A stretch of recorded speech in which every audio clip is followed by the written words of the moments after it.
lagi parti sendiri. Di zaman saya dulu, tahun 70-an, 80-an, dan 90-an, tahun 2000 ni saya tak tahu. Kita ada berapa banyak biru. Biru ni tujuan dia ialah untuk bukan saja berkhidmat pada isu, tapi membuat dasar-dasar yang akan diangkat kepada pucuk pimpinan parti, dan pucuk pimpinan parti akan bawa kepada menteri-menteri yang akan melaksanakannya. Itu sebab almarhum Tun Razak pada tahun 71 telah melancarkan manifesto manifesto politik 11 Mei. Manifesto 11 Mei ini adalah pegangan UMNO dan juga pegangan kami orang semua. Sebab saya dah masuk UMNO, jadi manifesto 11 Mei tahun 71 ni kami kena amalkan, kami kena tahu garis panduan dia. Antaranya yang Tun Razak almarhum kata, dasar parti menguasai kerajaan. Jadi selama ini, selepas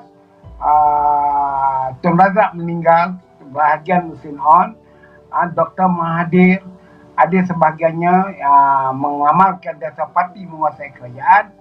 Zaman Pak Lah hilang, zaman Najib langsung tak pakai. Dari itu, kalau kita nakkan parti ini kuat, baliklah ke asal, iaitu dasar parti menguasai kerajaan.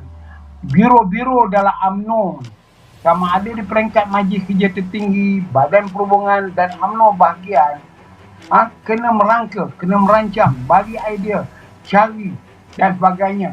Sebab ini adalah penting.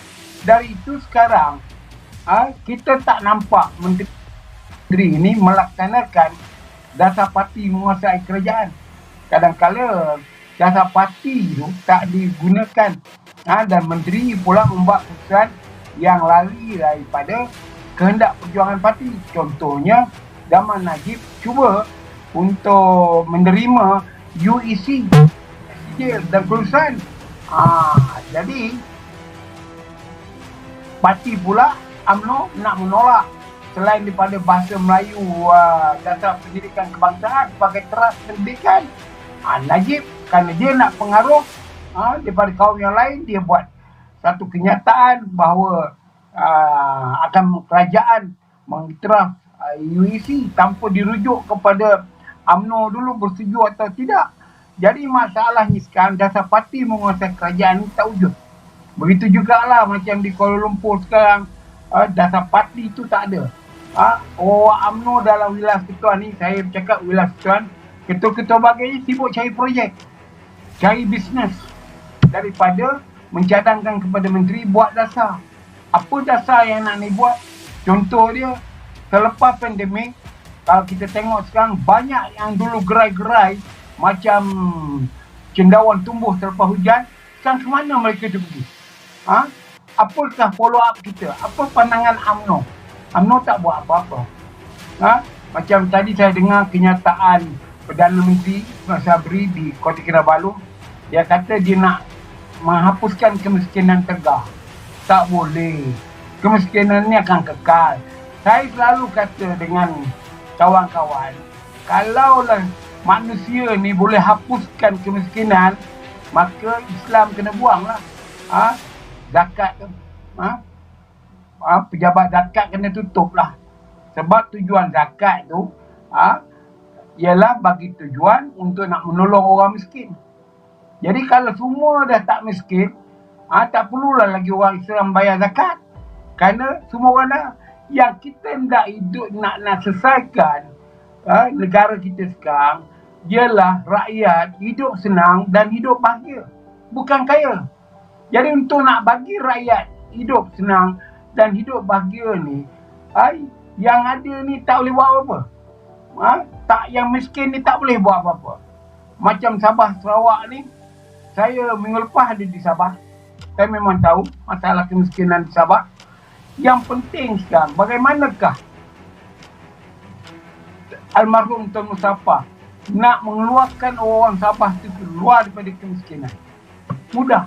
Iaitu bawa rakyat Sabah, anak-anak dia belajar di Semenanjung ni, di sekolah asrama penuh.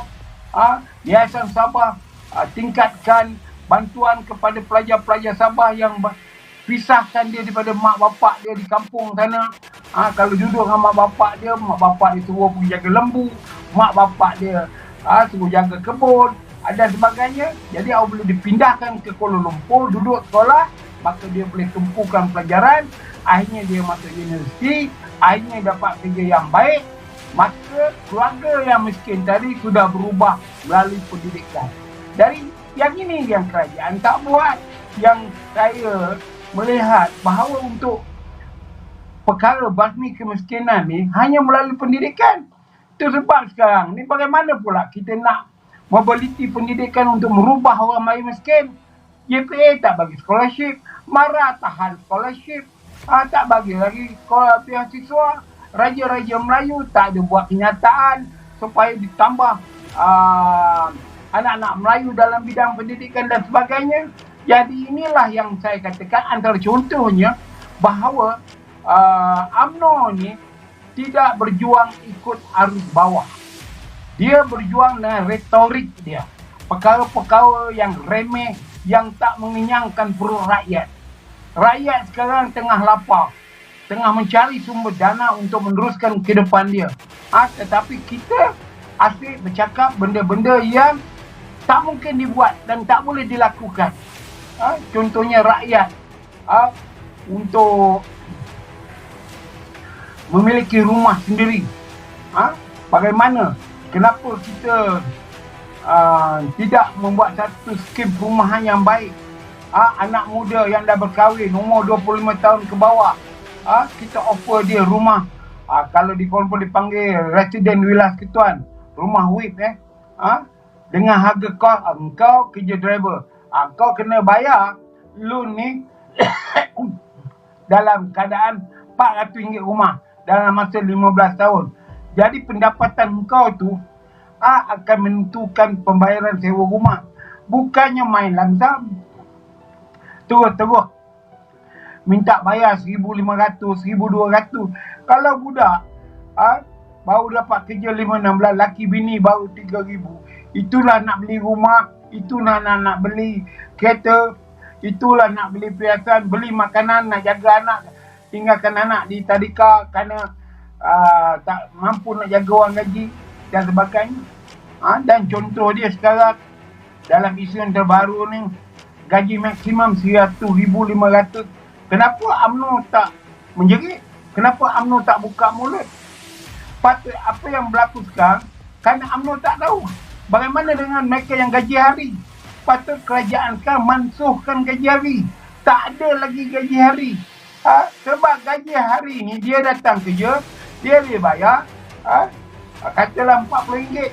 Jadi kalau seminggu dia kerja 5 hari, sebulan baru 20 hari, 2 kali 4, 800.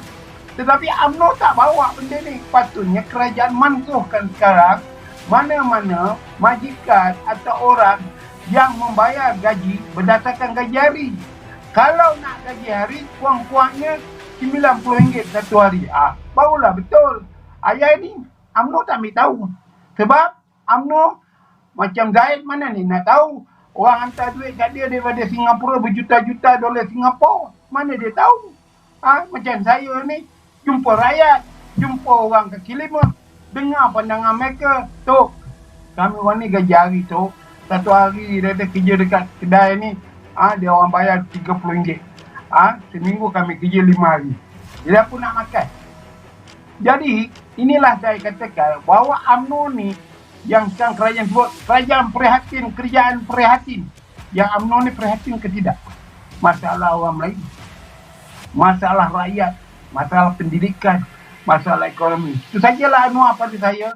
Saya rasa tak ada habisnya kita membincangkan masalah UMNO ni. Jika pemimpin UMNO di atas tu, yang mentara presiden tu bahlul, suka grammar, tak tahu malu, kita tak boleh cakap apa.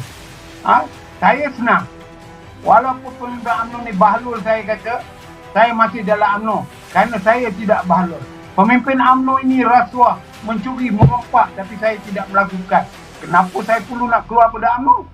Karena mereka pemimpin datang dan pemimpin pergi. UMNO ini untuk generasi saya yang akan datang. Ini yang penting. Saya tak akan keluar pada UMNO. Kalau pecat kali ketiga, saya terima lah. Kan? Tapi saya tetap juga menyokong UMNO walaupun saya dipecat. Karena pecat jadi ahli UMNO, saya tak boleh pegang jawatan. Tapi menyokong UMNO tak ada larangan. Saya tak akan boleh ditangkap polis kerana saya menyokong UMNO ni. Ibu pejabat UMNO kata, anda tidak berhak lagi cakap UMNO, anda dah dipecat. Kalau begitu jangan ambil undi orang yang tak jadi ahli UMNO.